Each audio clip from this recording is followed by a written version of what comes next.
We're coming to you from South Florida, Aventura, Florida to be exact, and we're recording a show for City National Bank of Florida. And we're going to be discussing many different aspects that relate to the business world. And we're going to catch up with an expert on GEO, SEO, real estate, packaging, so many different areas. This is one show that could benefit any type of business out there. Enjoy. We're here in Aventura, Florida. Together, I'm co-hosted by Michael McIntyre, Chief Banking Officer at City National Bank, and we're catching up with Gail, Lynne Blum, who together with her husband, Ira Blum, they're entrepreneurs that they began their career in the clothing industry decades ago, founding ahead of time. They later on opened Tupelo Honey.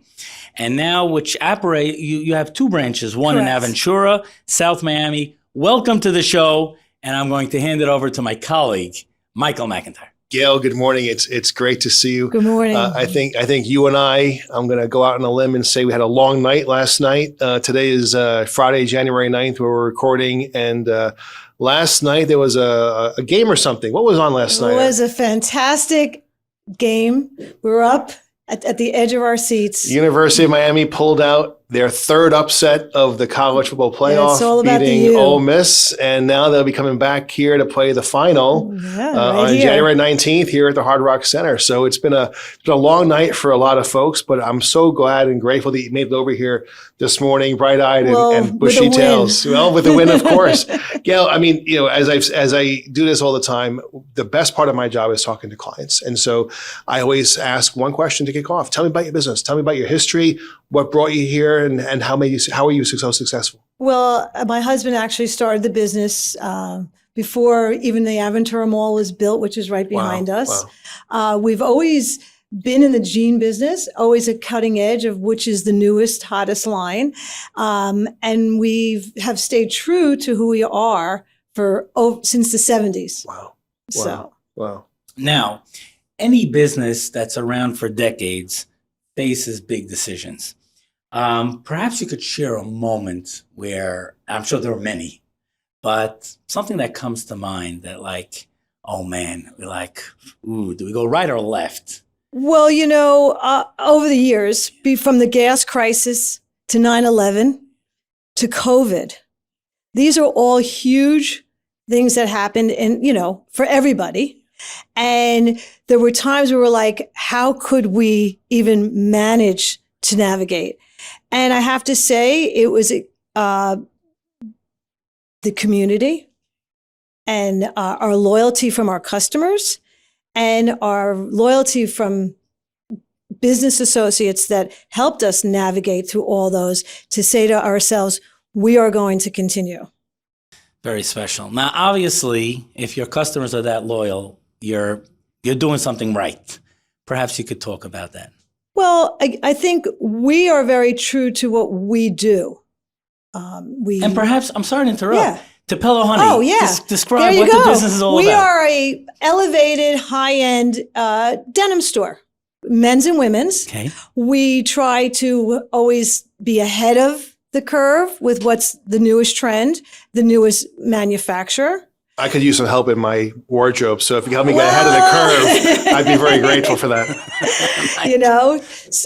So we try to be ahead of the curve, and we also try to get out when something is done, So we are an elevated denim store. Now, by the way, Mike McIntyre talks about that all the time. He says that you have to get into something quickly. But if you spot something, like you sometimes say, fail fast. Fail fast or win fast, yeah. Win fast or fail fast. Now, it's a kind of a second cousin that Gail is bringing up to that point, and that is, if you're on a trend, ride the trend while it's hot. But you have to be so quick that if you see that the curve is coming, don't hang on for longer. Don't overshoot the runway, so to speak. Mike, maybe you could even continue on that point. Yeah, I mean, we were talking about this before. I mean, it's clear to me that you're in the people business, right? And that you're always looking for that next best thing or the next best trend that you're trying to capture. Tell me about how staying so close to your clients, to your customers, to your people that you work with, your vendors, your trade partners, has made you successful. Okay, well, for sure. Even in the banking business, it's all about relationships. Yeah. Okay, from the customer to the employees to the vendors. And our customers have been loyal for 40 years, and we've seen them grown. And we've seen their children grow, and we've seen their grandchildren grow. Wow. And we give them service. We care about them. They talk about when they come to the store. They show us pictures of their family. We know when their siblings or someone passes.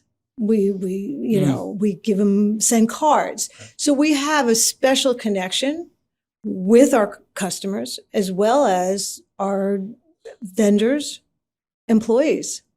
I always try to tell my bankers stories that I've been covering some families for 10, 20, 30 years, just like you do in your business. And you get to kind of really know them truly well. And you get to give them perhaps recommendations on that next item to pick in their wardrobe and things like that. They come to trust and experience the knowledge that you've brought into the industry for the past 40 years. Yeah. Also, like, we have a tremendous amount of customers from Toronto. Okay. Mexico. Mm-hmm. They come to us directly after they get off the plane. Even the New Yorkers and the Chicago people. With those old empty suitcases, right? We like that. Yeah. They go to the suitcase store and they can come fill it up, right? But they want to know, what's the jean that we're wearing now? What's the shirt? They want to know. And we have a tremendous following from not just Aventura, South Florida. We have it from, I'm going to throw you a curveball, okay? Tell me about your jacket and what are you wearing today? Oh, okay. Well, actually, the jacket is from a vendor called L'Agence. They have been in business for a while. They used to be a brand. They used to own a brand called J Brand. Maybe someone's familiar with that. The shirt is a denim shirt from Frank and Eileen. The jeans are from Mother. So we represent high-end different brands, but we put it together and merchandise it so that it's cohesive. So you make a shidduck of clothing is what you're telling me here. Yes. Leave it to Mike. Okay. And we don't just sell schmatzes, okay? There you go. We're on a roll here. So, and we are schleppers. Of course, you're schlepping and making shidducks. I love it. We're sitting here at the City National Bank branch here in Aventura. And obviously, what I noticed when you walked in, there weren't too many handshakes, there were hugs. Yes. And that suggests to me that our team here is doing a good job with you, that they seem to truly have an understanding of whom you are.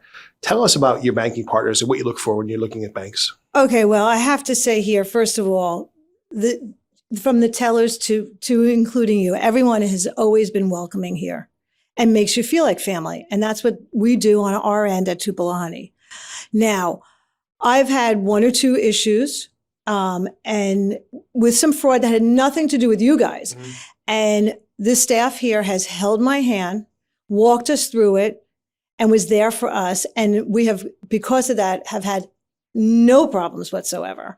Also, I might have mentioned to you that there was a time when I banked with someone for many, many years, and they no longer wanted to represent the small business. And that's what this country is small businesses. And we were at a loss, and we came here, and you guys welcomed us, and it's been a great relationship because of that. You mentioned to me before the fraud issue, and we were talking about some of the solutions that we provide both on the AI side, and I think you said you have positive pay as well. We do positive pay. Yes, I mean it's a little consuming. Yep. You have to do it every morning. Yep. But it is such a safe and secure way of feeling about doing business every day. So yeah, you guys brought us to that, and it's been fantastic. The spirit of these shows is really to educate the other small businesses that are around us, right? And that you recognize how those small businesses are really the lifeblood, if you will, of our economy. Not too many businesses get around and stay around for 40 years. And so my ask of you in closing is, what advice, what recommendations would you give, the younger version of you with perhaps a different wardrobe from 40 years ago, but what would you say to that new person starting off today? Run? No, just kidding. Stay true to who you are. You can't be everything to everybody. If you're in the dress business, stay in the dress business. If it's in the restaurant business, stay what you do in the restaurant business. You can't be something to everybody. And if you stay focused and do what you do best, you'll stay in business. Gail, I hope it's okay. Actually, I know Mike almost ended it, but I still have another question to get in. Okay. Sure. Tupelo Honey has 2 stores. Correct. Walk us through. First of all, what was your first location? Okay, so Aventura, actually on 163rd Street, like I mentioned before, before the mall was even built. Wow.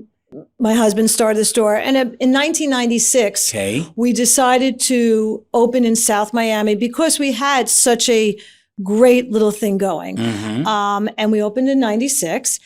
And South Miami is quite different than Aventura. Right. But listen, South Florida is growing like crazy. On a daily basis.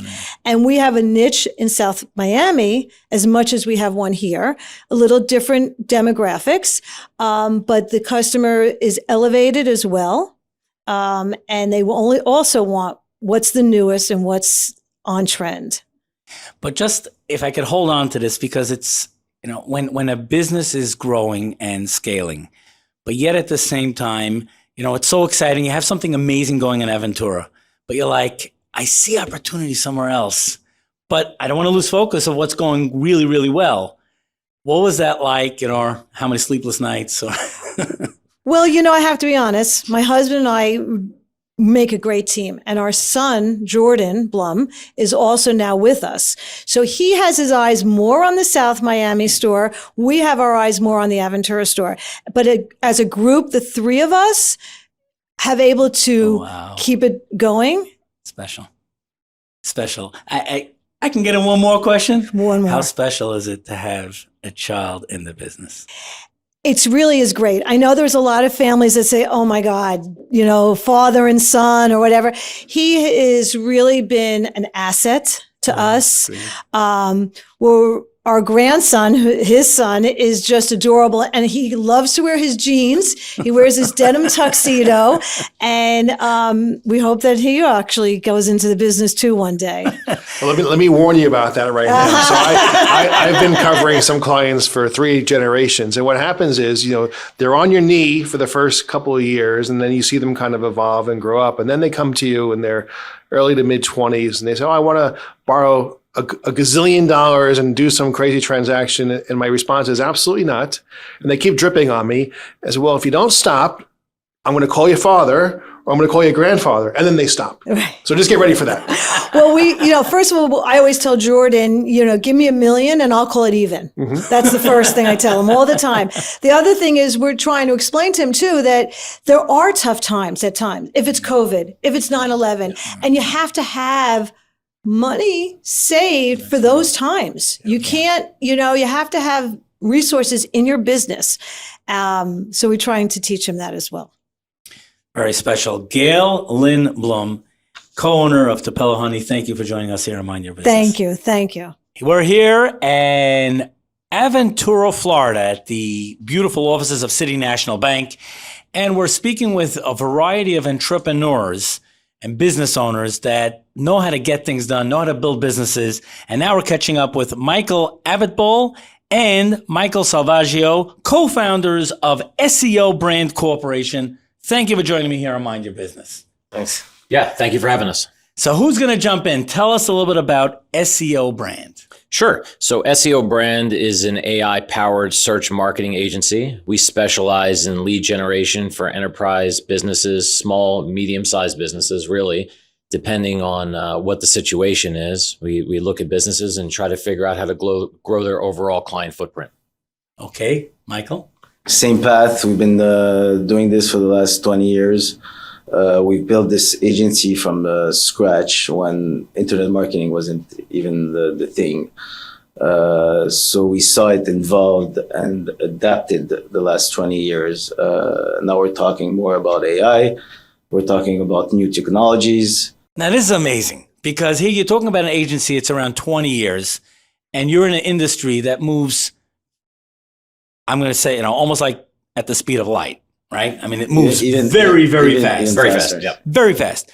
So you started, maybe first you were helping with AOL or who knows, you know? I mean, it kind of stretches back to the days of like Lyco search engines and Alta Vista. Okay. That's kind of like where the journey started. So by then it was search engine optimization when most people in businesses didn't even know what that term meant. Right. So we were one of the first in the space.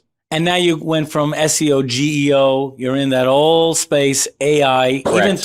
Even talk about the last, now we're in the beginning of 2026. Talk about even how fast 2025 flew by in terms of your work. The business has totally been flipped on its head. So with traditional search, you were really fighting over 10 positions on the front page of Google, where now everybody's fighting over 3 or 4 slots to get included in a ChatGPT readout or a Perplexity readout. So the business has definitely changed. The core business remains the same. It's fundamental lead generation for SMBs, but at the end of the day, you're just really competing over a different window where that information is actually shown. Now I'm going to hand it over to my colleague, Michael McIntyre, the City National Bank of Florida, Chief Banking Officer. We're with the co-founders of SEO Brand. And I always ask my tech clients this question. What is that one inflection point in your business? I mean, you've basically gone from dial-up to high speed to Wi-Fi in your business. What was that one inflection point, decision, opportunity, challenge, event that you had to take to put your business at that next level? That's indeed a tough question, because I would say there's multiple inflection points over the span of 20 years. So yeah, I mean, that's definitely something to think about. But in terms of one, or if you have a couple that are key moments, I would say our partnership is probably the biggest inflection point, and it happened organically. So it's not like we partnership with Michael. Correct. So it's not like we just came to some sort of a revelation. We just realized that in order for us to stay afloat of an adapting industry that moves very, very fast, we had to be able to pivot. We had to be able to run a lean business as to where we can adapt based on what the next technology is, because every couple of years there's a seismic shift in the business. So us and having that rock solid partnership allowed us to be flexible like that. It's a teamwork. I mean, from the starting point till the end, till now, I mean, we're still texting at 12 midnight, 1 o'clock in the morning on this business that we opened 20 years ago. Turning point, I mean, we had tons of turning points. I mean, hiring a lot of good talents, understanding who you're hiring, understanding your client, putting a lot of time on your clients instead of going and getting more businesses, being long-term, having this mindset of always being long-term. This is not a business where you take a client and you make money with a client. No, this is a business where you grow with the client. You have to prove yourself. You have to prove who you are in order to keep the business, in order to keep the revenue. And this is the biggest challenging point on our business. Just to touch a little bit further on that, our business is really dominated by growing top line revenue, so you can go and flip to a private equity company. Yeah. That has never been our focus. The digital marketing agency is just foot on the gas, grab as many clients as you can, and then flip to a private equity company. And then you know what gets lost in the middle of that? The team members and the clients. They are never even mentioned in that equation. So we took the opposite route. So we want to talk about inflection point. Inflection was, let's just focus on the client. Let's deliver the maximum amount of value for the client, and everything will work itself out. It hasn't always been that way from a P&L perspective, specifically from a profitability perspective. But what it did was allowed us to build relationships with clients that span over 10 years. We don't churn and burn clients. We keep them, we grab them, we bolt onto their company like an extension of their marketing.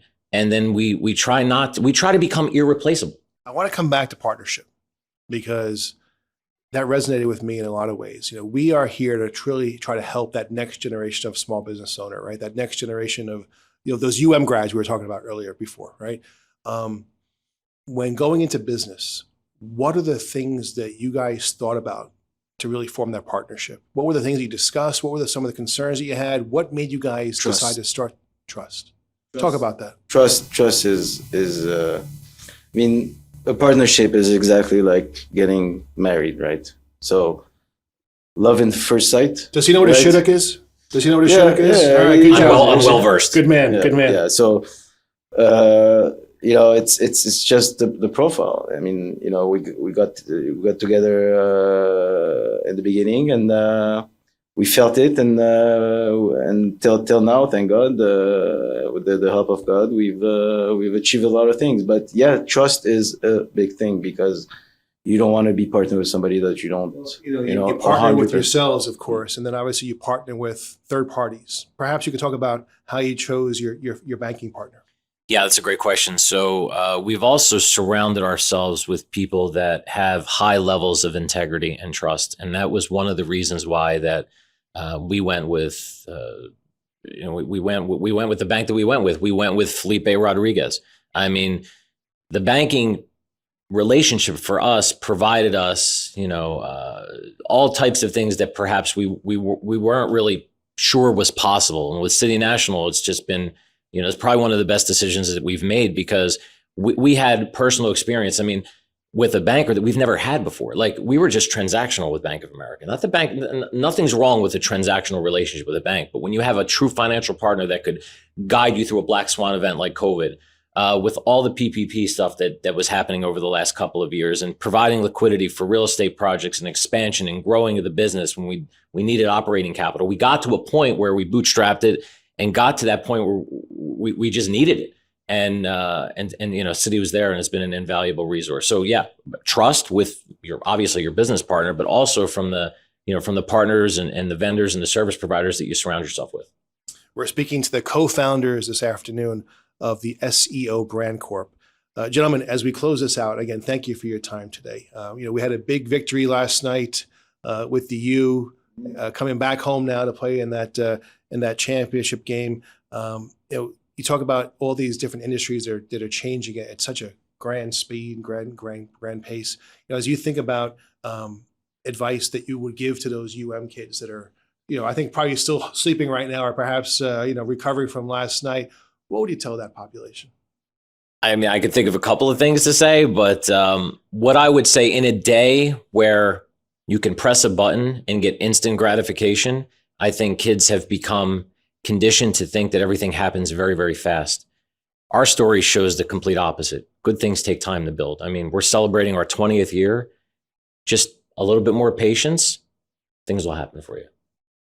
Having kids in college right now, I could write you a book on what you said. I mean, I have so many, and that's the part of our conversation every Friday night and at dinner.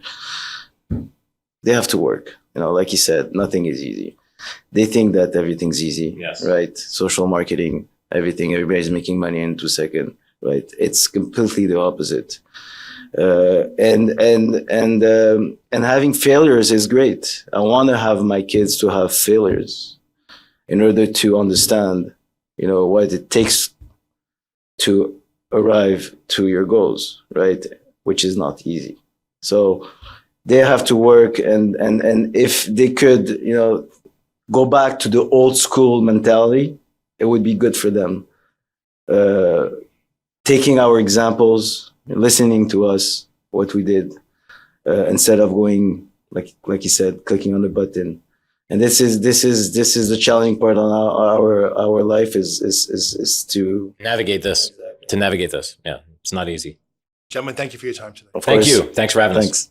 We're here at the beautiful offices of City National Bank in Aventura, Florida. And a special thank you to Mike McIntyre, Chief Banking Officer, who always brings to the table for Mind Your Business many exciting, unique guests. Now, this one is rather unique. The mayor of Miami Beach, Mayor Steve Miner. Mayor Miner, thank you for joining us here on Mind Your Business. Morning. It's great to be here. So how do you get it into your schedule? How do you manage to juggle? You got to go to this one and to that one and to this event, and then you get in a radio interview, a show, a podcast. How do you manage to juggle everything? It is all day long, but when you love it, it's kind of you just go, and you hope you make it on time. But now, if I may, and of course, Mike McIntyre is going to join me in interviewing the mayor. First, talk a little bit about your background. You were in the private sector, and then you decided to get into public service. Talk about that. Yeah, I'm a lawyer. I'm still actually a practicing lawyer, and worked at a couple large firms in New York City in litigation. Went to the SEC enforcement, and then I'm actually in the private fund, hedge fund world now.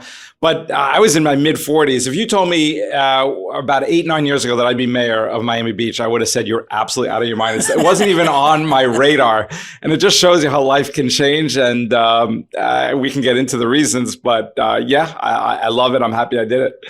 Public service. It's the best feeling. I know it sounds cheesy, but it really is the best feeling. And there are people who stop me all the time on the street. It's because there's the big legislation that I've done, and we can get into that too. Was ending spring break chaos, and really our city has become much safer.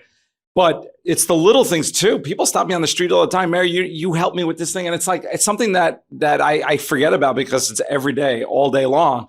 But to them, to that person, it was very meaningful in their life. Mike McIntyre. Mayor, you and I had the chance to meet a few weeks back when I joined the Chamber of Commerce in Miami Beach, and we talked for a few moments. And as a new member of the chamber, my perception of Miami Beach was just that, which was just the beach, right? But I'm learning each month at the meetings how many medium and small businesses are actually in that community, supporting tourism, supporting other industries. Can you talk about that a little bit? Yeah, we have obviously some large businesses, but really we're made up of medium, small business, a lot of mom and pop stores, as you say it. And we've every economy goes through cycles, our city goes through cycles, but we're really on an upswing in a big way. And some stats to show, but these are the big stats, but it also trickles down to everyone. Our hotel room rate, for example, for New Year's Eve, the #1 in the world. Not just America, but in the world. I'm waiting for the latest data, but we were the #1 hotel room rate for the first 6 months of the year in Miami Beach. Mila's had the highest grossing revenue. That's one restaurant, and it's a great restaurant. It trickles down. Businesses are doing really well. I actually started a new thing going around to different businesses and trying to give them some exposure on my social media account. And I'm hearing over and over, we're going to the businesses, they're like, we're doing great. The city is really booming. Well, you talked about supporting your small businesses and your medium-sized businesses, and obviously you're trying to attract new enterprises to come into Miami Beach. How much migration are you seeing coming from the Northeast of late? We're seeing a lot from New York. We're seeing also from California now. We have the billionaires tax that's on the pike. I actually was talking to a real estate agent recently, and she told me, actually, I have more clients. She said she's never been busier, but also more clients coming from California than New York. That actually surprised me. I don't know if that's the overall trend, but certainly we're seeing the migration. And we as a city also need to adapt. For example, I've led the initiative, but my colleagues on the commission, there's 7 of us total, are really pushing that our city make it very simple, very easy to open businesses in Miami Beach. So much so that I called a special commission meeting at the end of next month to make sure that we do that. There's nothing more important right now than make sure businesses want to come here, they can open quickly. You're doing some other enhancements to really facilitate transportation around the beach. I mean, you got water all around you. Talk about some of the other things you're doing on the ferry side. Yeah, I've been working several years on bringing a water taxi system to Miami Beach, a free water taxi system. Wow. And, we've had in the past some versions of it, but it's always been very expensive, $20, $30. Nobody's going to do it. And so we're rolling it out actually January 20th. We've had this version during Art Basel. It has been an incredible success. People are really excited about it. I can see your reactions. It's like wild. Yeah, every time I mention this in meetings. I mentioned it last night in a neighborhood association meeting. Over 100 people started clapping. It's a big win for our city. Right now, it's going to be going from Miami Beach to Miami. I'm looking to enhance services. My ultimate goal, and it's going to require some funding, but we're working on it, is to go north and south throughout Miami Beach. There's so much excitement. So you can literally go throughout, traverse the entire Miami Beach with a water taxi. It's so exciting that even neighboring cities have started reaching out to me and say, hey, we want to be part of this too. Maybe if you get it north and south, you can even go further north. Well, I make this joke that you have parking, you have double parking, you have borough parking, and then you have Miami Beach parking, because I can tell you the traffic sometimes is pretty hard to get through. And so I hope that this ferry is successful, because yes, obviously, getting people to their destinations and getting to dinners on time, or as we say here in South Florida, Miami time, yes, right, is very important. Mayor, as you think about the ongoing evolution of small businesses, right? You're hearing more and more about technology enhancements, right? We had a very big football game last night where the U is coming home now to play in the college championship, and what we're seeing here is new entrepreneurs at places like the U, right? New incubators that are being supported by chambers of commerce. How do you intend, or how do you expect government to support those new startups under your term? Yeah, so incentivizing businesses. We do have a small business grant program, for example. So doing that, we try to highlight I mentioned a program that I'm starting sort of on my social media, but our city tries to highlight these businesses. We're offering also a concierge service within our city to help our businesses navigate sometimes what can seem to be complex rules. We're trying to really simplify it and get businesses open. Luckily, I mean, you should see it. Our city in the last month, I've had tourists, but of people who live here, they've never seen the city busier. You walk down Lincoln Road and other parts of our city, we're really busy. We had a small business open recently, a yogurt place, Mika.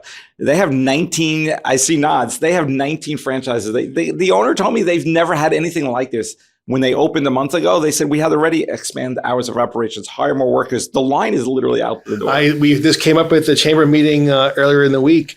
The City National Bank can trace its roots back to Miami Beach. It was founded by the Abbas family, which were a historically Jewish family that came down to Miami Beach, nearly 100 years ago. And I know you're doing some work with Israel as well. Can you talk about that a little bit?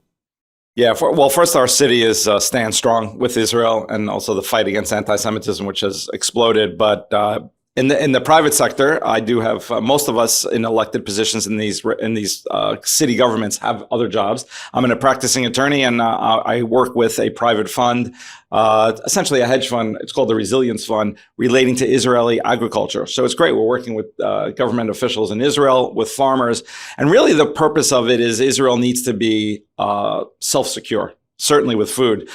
We saw a country like Turkey actually stopped exporting food to Israel during after October 7th and during the war in Gaza. So it's very important. Every country really needs to be. And Israel right now is not food secure. So this fund actually is looking, that's the goal of the fund, besides obviously earning a potential for investors. So we're very excited about it. If I may, just before we let you go, talk about, you built a great career in the private sector.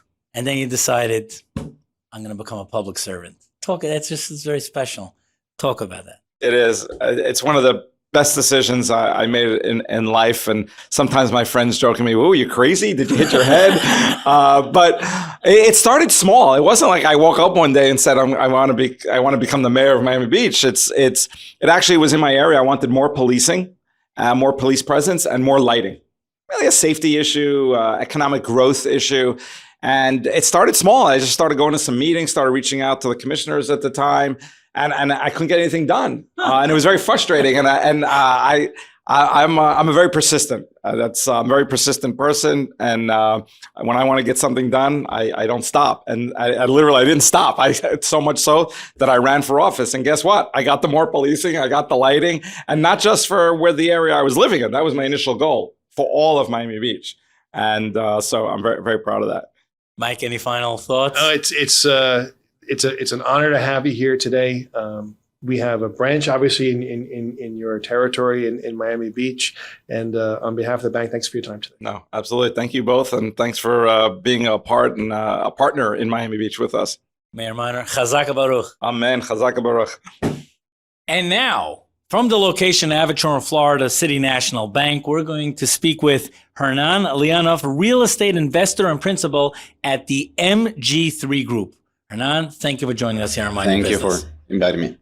Now, let's just talk about your story, right? Anyone who's involved in anything that they do to make a living and that they're passionate about, there's a story behind it. Please. There is a story. So I'm Argentinian. You can notice by my accent. We came here 25 years ago. So I grew up in Argentina, and my family business was always in the vision care world. Optical stores, distribution, spectacle lenses. That was my world when I was growing up. or for me, there was no vacation time. For me, vacation time meant go to work to the stores and either do inventory or find something else to do. By the age of 15 and 16, I was touring factories in Italy or China. And then we grew the business locally. I got married. And we had our first daughter in Argentina.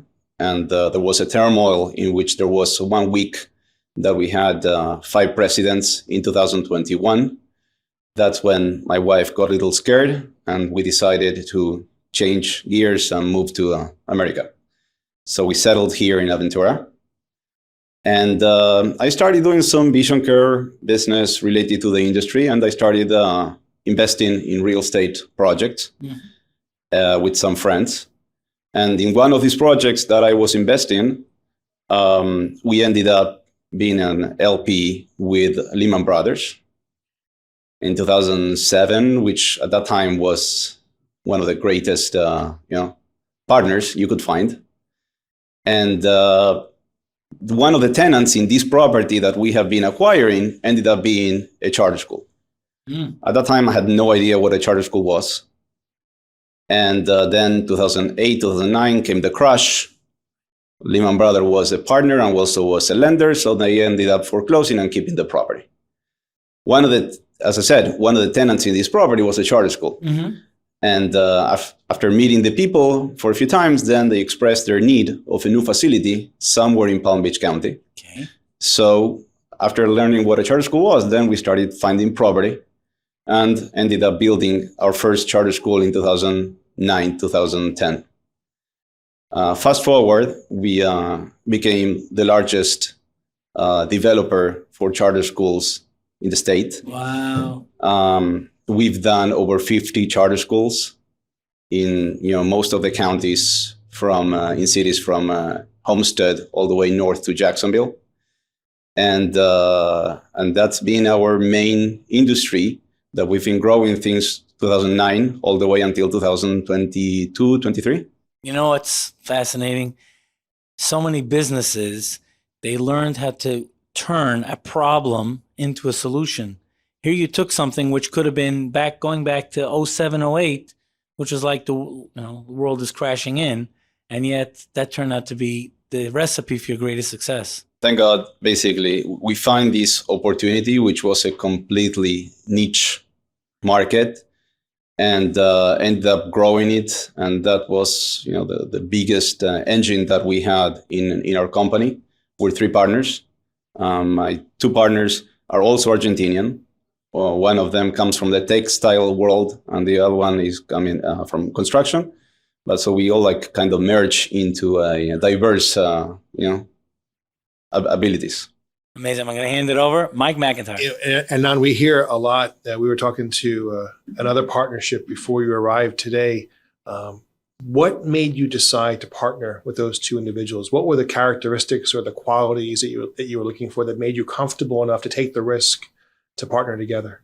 Basically, Marcelo and Gustavo are the name of my partners. And I'm friends since childhood with Marcelo's brother. And then Marcelo and Gustavo, they went to school together. So we know each other, for the last 30 years.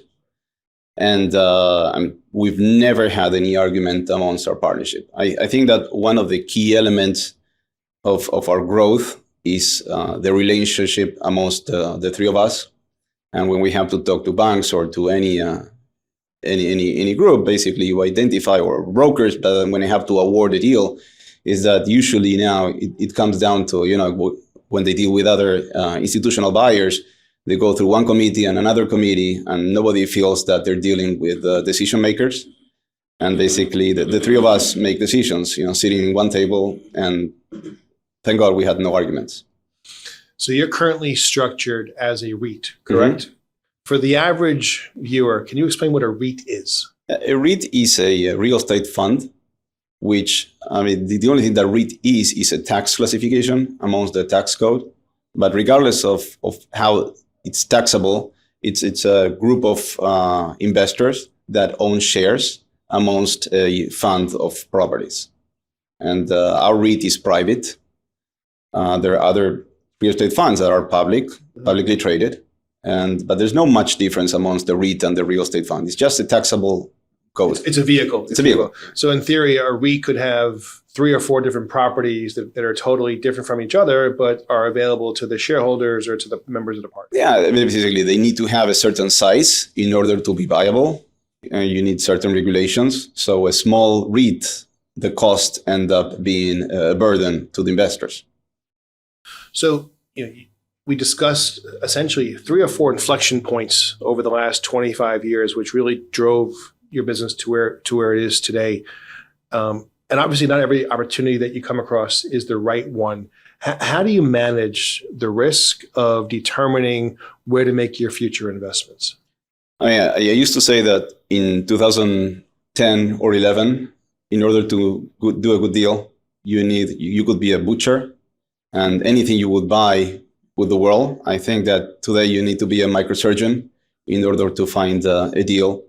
I think that the good deals today have major exposure. So whenever some buyers identify a good deal, they all chase it, and you really need to make a big difference in order to acquire it. Going through buyer interviews or hard money deposits, or it's really getting competitive when there is a good deal. There's no such thing as good off-market deals. I think they usually that's like a brand that makes it more appealing, but there's no such thing. I think that it all goes down to self-discipline. I think that many times when people is dealing not with their own money, they treat it with less amount of care, which it's at the end of the day not good. And I always say that the Excel can reflect whatever you want, and it goes down to self-discipline in protecting the assets. So when you're doing a transaction, obviously having good partners around you, whether it be your bank, hopefully City National is doing a good job for you, but obviously you have your other third-party partners as well. What do you look for when you're looking for bringing in third-party help, whether it be a financial services provider, an insurance company, a law firm? What do you look for? Basically, what I do is I usually will use all the resources that I have in any transaction that I go in. For example, you have a banker like City National. Basically, I use the officers that have different experience in different counties, and I ask all these questions.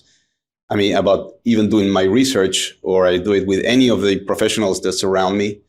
I usually don't understand when people can have the ability of pulling a deal in Kentucky when they never been there. Nothing against Kentucky, or that they do deals nationwide when they have very little understanding of the debt. So I think for me, it's always been a key to finding the right partners that basically help me in doing a smart move in my business.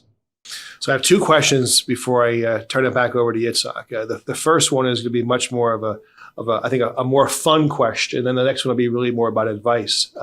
So we're sitting here in South Florida, January 9th, and there was this small football game on TV last night between the University of Miami and Ole Miss. And in kind of discussing it with you before, you had some reactions to that. Tell me about the game. I think that reflects the diversity of immigrants. Basically, I'm Argentinian. For me, football is soccer. I don't know the rules of football. I had no idea that yesterday was a match. So I really don't know what to answer in that regard. But you know the outcome, that the U won. I know that a friend of mine told me today that it's the first time in history that the host is going to be playing in the same stadium, correct. Something like that. So the University of Miami will be playing the championship game on January 19th down in Hard Rock. Yeah, that's what I heard. It's a pretty big day down here. Speaking about the U, City National Bank is a proud sponsor of the University of Miami, and believe it or not, I've had several of the athletes from the team reach out to me about internships and opportunities and looking for advice. As we kind of close out this conversation, and I want to thank you for your time today. What advice would you have to somebody that wants to start up in investing in real estate? Yeah, for some reason, there's a rush in the younger generations of making a big difference on the early stages of learning a career and going all in, and many times somehow using trust. And my history is that we've always been growing slowly. We've always applied full discipline in our decisions. We've been tempted many times to go out of state to start doing business. We've never done a transaction outside of Florida. And all these disciplines somehow transpires to your partners, to your banking relationships, to anybody that surrounds you. And I think that there's a big amount of intermediary parties in transactions that end up making the transaction not viable. And there's a moment in which self-discipline has to kick in, and you got to pull the plug, and you got to be cold. And it doesn't matter, because the people around you are going to value your self-discipline in avoiding a mistake.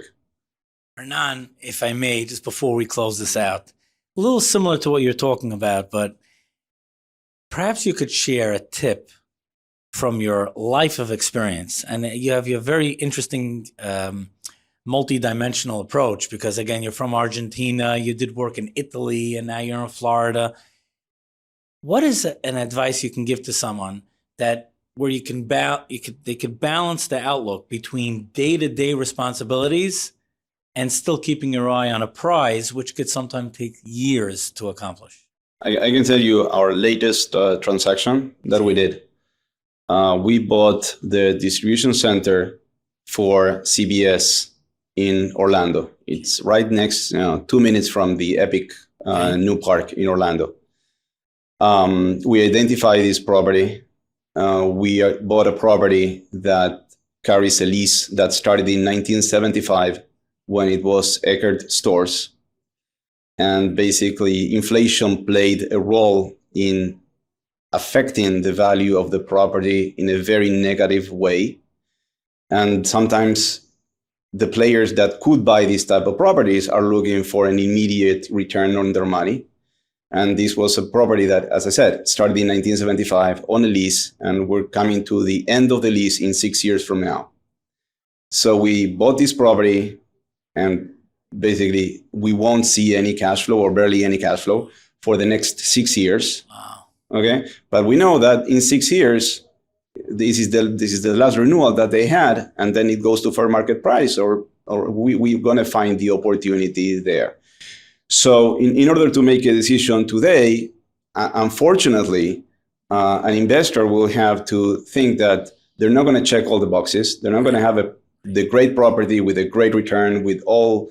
You got to see what you prioritize and your horizon, where you want to set it. Hernan, thank you so much for joining us here on Mind Your Business, real estate investor and principal at the MG3 Group. Thank you so much. Thank you for inviting me. Thank you. And now we're catching up with Felipe Sixto from Sixto Packaging. Just a little bit about the company. It's a family-owned manufacturing and distribution business established in 1978, actually a little bit before that.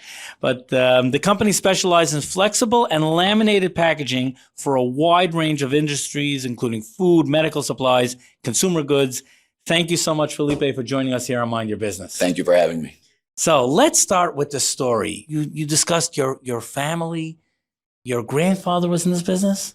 Yeah, my grandfather and grandmother actually founded the business, but you have to go way back to Cuba to understand. Because I just I want to mention, anytime we have the opportunity to talk with someone that's in a business for many decades, there's a certain respect and aspect that just because you live in a day and age, okay, I want to make $1 million overnight, but it takes decades, and especially when it gets transcends down from a family generation. Please share that with the listeners. Absolutely. So the story actually begins in Cuba. That's where my family's from. And my grandparents there had a pasta factory, the largest on the island. My grandfather had amazing extrusion equipment that he flew to Italy to the World's Fair in the late 40s and early 50s. Like many here in South Florida, Once the government changed in Cuba, everything was confiscated, and the family had to move over to Miami and start from scratch. He knew the food business, the pasta business, and he tried starting the business here in Miami. Unfortunately, that market was pretty well cornered, especially in the Northeast, and he had to go bankrupt. He owed money to the person that was making his paper bags and his cellophane bags at that time. And being a man of honor in his words, he said, "Oh, I'm going to go work off the debt." And that's exactly what he did. Wow. He took some time, worked off all the debt, and eventually purchased all the equipment. And that's how Sixto Packaging was born, out of a garage. That's special. I mean, that's a moment right there. Talk about a man of honor, like not just to walk away and like.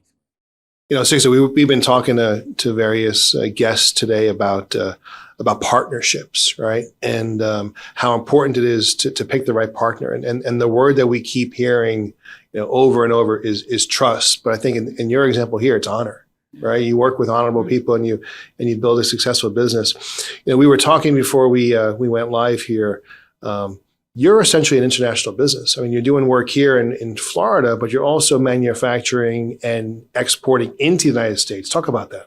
Correct. So we have our headquarter and our main plant is here in Miami, where we're doing a lot of value-added packaging for coffee, for fresh produce, basically any commodities, industrial, pet foods. And then out of Mexico City, we have a plant as well. We partnered up, did a joint venture with a company down there. And we're producing a lot of wicketed bags, stand-up pouches out of there. That allowed us to really expand on the West Coast of the United States and the Midwest, where freight was going to make it very difficult to ship out of South Florida, and it expanded our capabilities significantly. And then just recently this year, we opened up another facility in Miami for digital short run packaging. So there, instead of conventional flexo printing, you go completely digital with brand new an HP 200K, actually the first in the Southeast installed, the first in Florida, with special embellishments and all of that. And that plant is really for nutraceuticals, cannabis, and other high-end markets. I'm gonna go off script here for a second. You tell me that you're in the packaging business, right? But if I'm listening and hearing you right, it sounds like you're also in the technology business. Absolutely. I mean, people don't understand what goes into a bag of potato chips or coffee. I mean, you're a chemist because you're dealing with inks and mixing different chemicals. You're an engineer, physical. You're a graphic artist because that packaging, you have a split second to gain the consumer's attention in the supermarket store. So you're touching on a lot of, plus you have to be a businessman, a financial attorney. You have to be everything to run a successful business. Flexible packaging is all about technology. It's all about capital expenditures of equipment, because that equipment I'm going to come to that next. Don't worry. And the most important part, and what'll be a theme on a lot of things I definitely want to talk about, is it's about your people.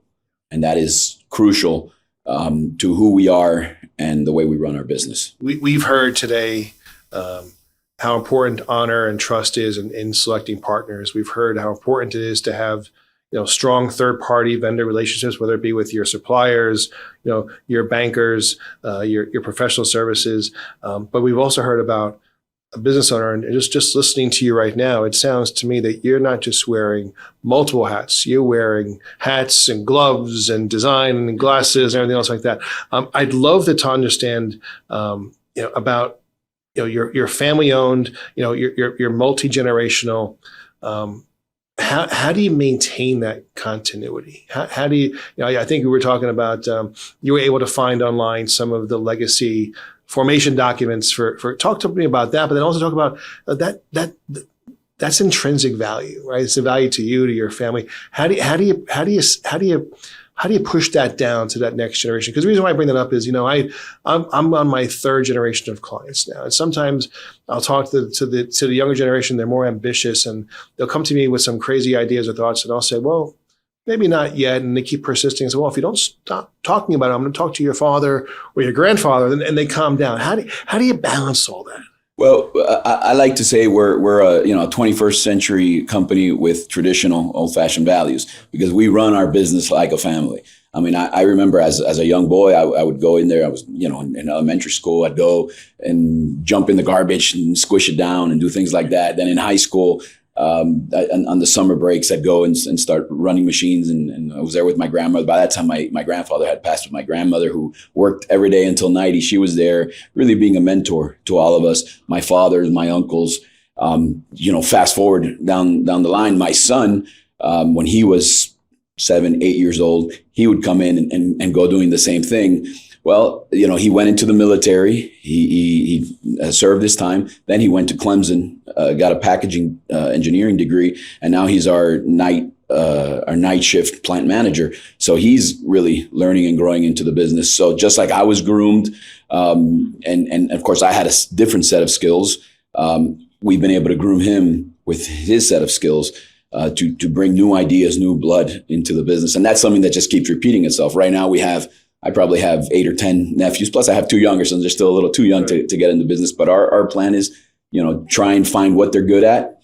Are they accountants? Are they bankers? What are they going to be? Because as you know, a multinational company requires all sets of skills. Are they petrochemical engineers that can design an HP? What's that HP device you were mentioning, right? It could be. Let's talk about you talk about all of this capital investment, right? And obviously that gets structured through traditional financing or debt financing. How do you fund your business, and how do you work with your bank providers? So we've been with City National Bank for many, many years.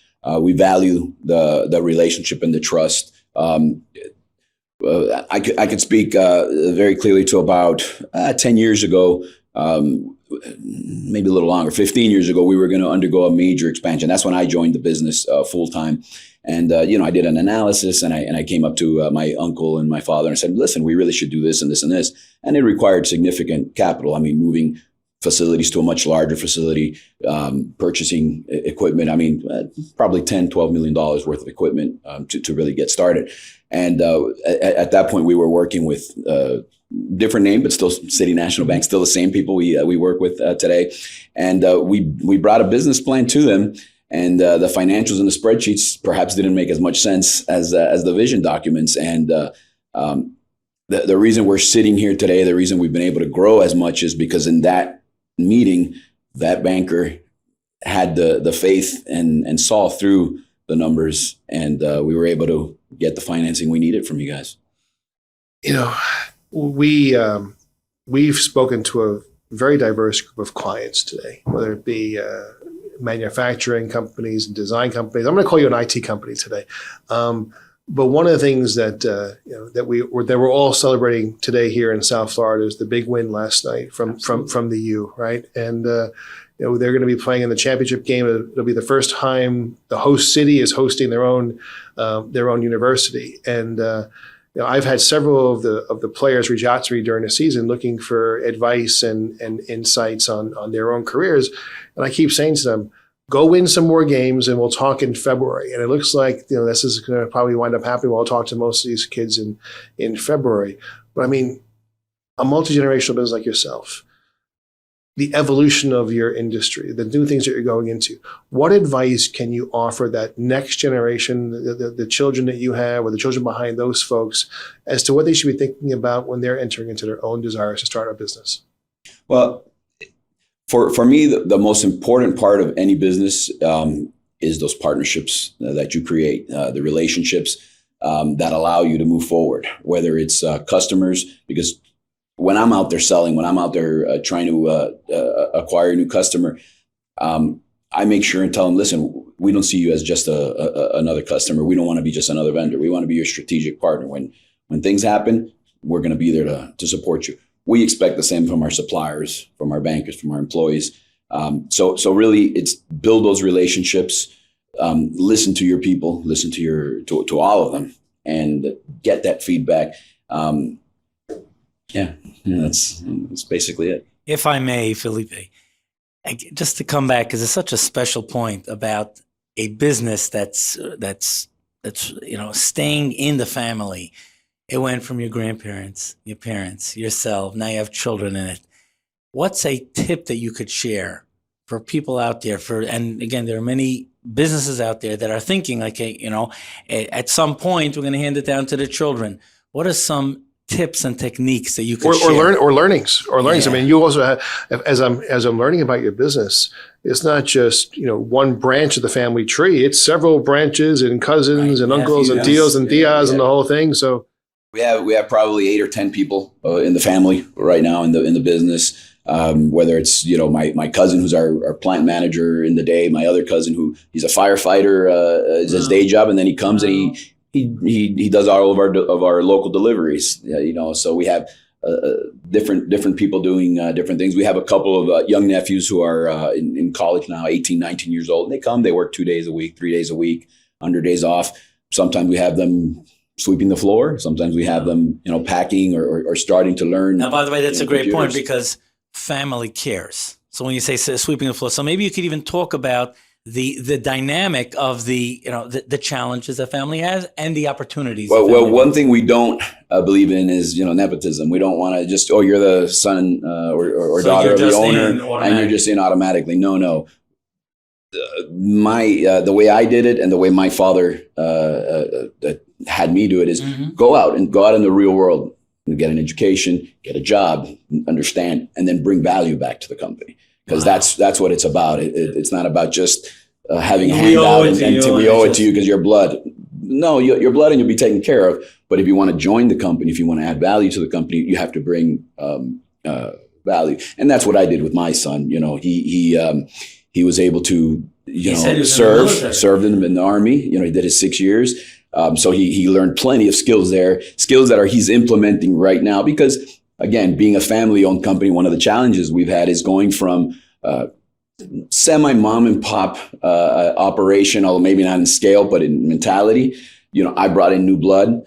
My value is networking and sales, not organization. My son, being a military guy, it's all SOPs and strict controls. Right. So he's been bringing in real ideas and implementing new procedures to really organize this, which takes us to the next level. Because for the longest time, there was always a Sixto in the building, whether it was my father, my uncle, my grandfather. There had to be somebody there because we can't run this business without somebody. Well, as you grow and you scale, that becomes more challenging. And the only way to mitigate the risk of not having somebody and really looking after it is create those procedures. So I like to say to our employees, we're not printing a job, we're not running a job, we're running procedures. Every job should go through the same set of steps. So. Mike, when it closes, that is fantastic. Felipe, this has probably been one of the most insightful conversations that I've had with one of our clients today. And so on behalf of the bank, I want to thank you. In closing, what's ahead? What's your next great idea? Well, just last year we invested, like I said, quite a bit on the digital side. We put in a very large $3 million printing press January of last year.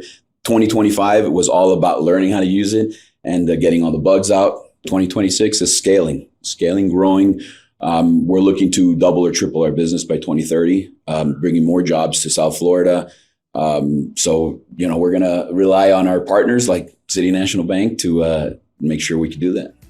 SEO, GEO, real estate, packaging, IT. How do you package up so many different industries into a show? Well, that's what we accomplished on this edition of Mind Your Business. Please feel free to share your comments in the comments section below. Special thank you to City National Bank, and we recorded this in Aventura, Florida, and looking forward to a future edition catching you again on Mind Your Business.